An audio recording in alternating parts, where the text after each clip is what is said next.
আমার বাপকে আজকে আনো, আমার মাকে আনো। আমার চুলটা লাল হতো না যদি আমার বাবা শাসন করত।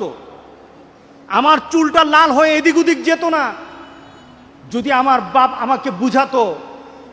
যদি আমার বাপ আমাকে বলতো 5 ওয়াক্ত নামাজ পড়বি, তোর জন্য পুরস্কার আছে, 5 ওয়াক্ত নামাজ পড়বি, না পড়লে কিন্তু শাসন আছে, এই কথা যদি বলতো, তাহলে আমি আজকে খারাপ হতাম না। রাস্তায় যখন হাঁটতে বের হই দেখা যায় ছেলেরা 20-25 জন দাঁড়িয়ে গল্প গুজব করে, 20-25 জন, কিন্তু এই ছেলেগুলি কোনো সময় মসজিদে পাই না। আমরা এই ছেলেগুলিকে মসজিদে দেখি না। যেই বাবারা এই সন্তানের জন্য প্রচেষ্টা চালায় না, বাপ নামের কলঙ্ক তারা আখিরাতে নাজআলহুমা তাহতা আকদামিনা।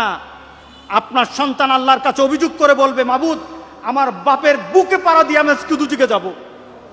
আপনি আপনার সন্তানকে নামাজে আনার জন্য প্রচেষ্টা চালাতে হবে, যে কোনোভাবে হোক, যে কোনোভাবে হোক, আদর দিয়ে হোক, লুপ দিয়ে হোক, তাকে বিভিন্ন জিনিসের প্রতি তাকে আকর্ষণ দিয়ে হোক, শাসন করে হোক, নামাজি বানাতে হবে, নামাজি বানাতে হবে।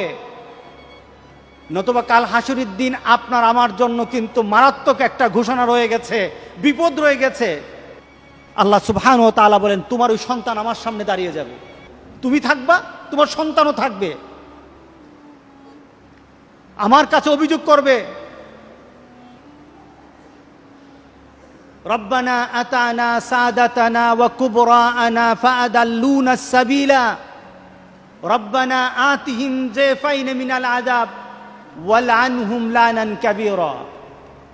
এখানে বলা হয়েছে সাদাতানা ওয়া কুবরাআনা, আমার মুরব্বী, আমার নেতা যারা ছিল তারা আমাকে দিন শিখায় নাই।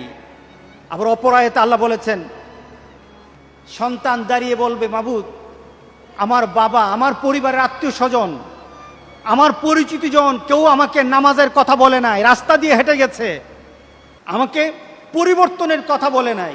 আল্লাহু আল্লাহু আল্লাহু আল্লাহ।